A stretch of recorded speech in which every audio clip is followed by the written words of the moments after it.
Welcome back to another edition of the REPMO Recap Show presented by Absolute Roofing. We've got a lot to get to, so let's jump straight into the highlights, starting with football. It was a big night for the Tiger offense in Joplin, and everybody got in on the act, including the big offensive line that continues to excel up front, opening up big holes for all the runners in the backfield, including Owen Clare on that one. Mason Fleetwood got in on the act as well. Fleetwood had 62 yards rushing. Clare had 81, but for the most part in the backfield, it was the Preston McCracken show. McCracken rushed for 327 yards on 38 carries. He had 3 touchdowns in the first half and 3 touchdowns in the second half, and it was the most run yardage ever by a quarterback wearing a Republic uniform. It was this touchdown run late in the game that put the game away. It was a back-and-forth affair all night, but the Tigers get the win. Final score 49-38. I didn't know I was going to go to him that much, but when he had the hot hand and he was making the reads again, for us, our quarterback has to know, like, you're a running back. If you got the hot hand, here we go. And so he was tough about it tonight. He ran the ball a lot. That's a big night. That's one of those nights that's pretty special for a quarterback to get those kind of yards. So I'm really proud of him. I know he's proud of his offensive line because obviously the push they were getting allowed him to see those lanes. It was a special night for him and for our offensive line to create that. The Lady Tigers softball team split a couple of games in the COC Western Division last week.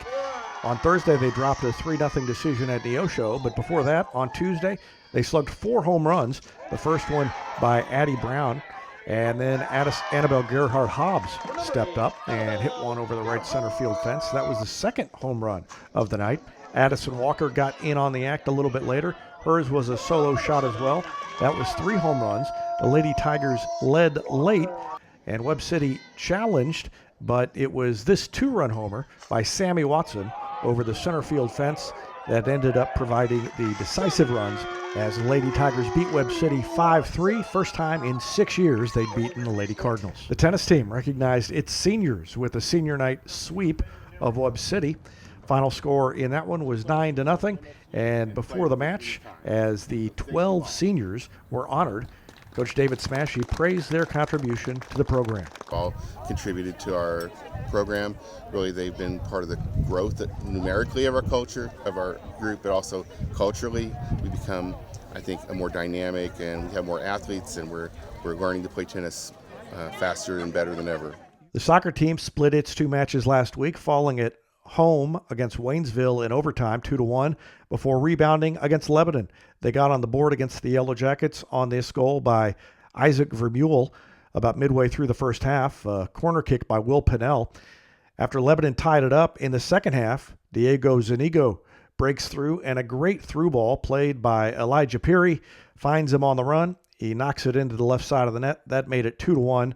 That came with 12:48 remaining. Caleb Miklia added a late goal here off a mistake by the Lebanon goalkeeper, and that clinched the win. Final was 3-1.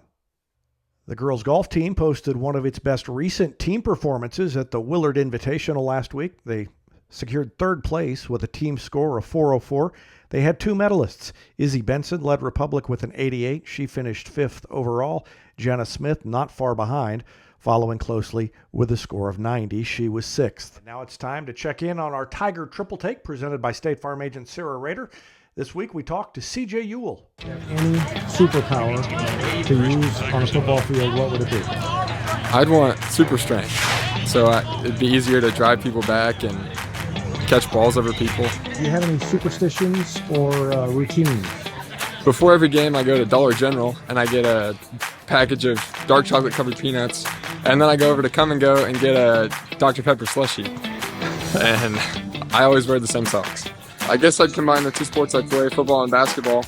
So it'd be like basketball on a turf field with tackling, and yeah, I don't really know what it'd look like. So would you put the ball in a hoop? Would you carry it across the goal line?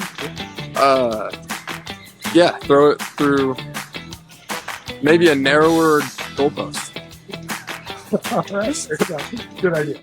That's going to do it for this week's edition of the REPMO Recap Show. Thanks for tuning in. I'll be back next week with more highlights.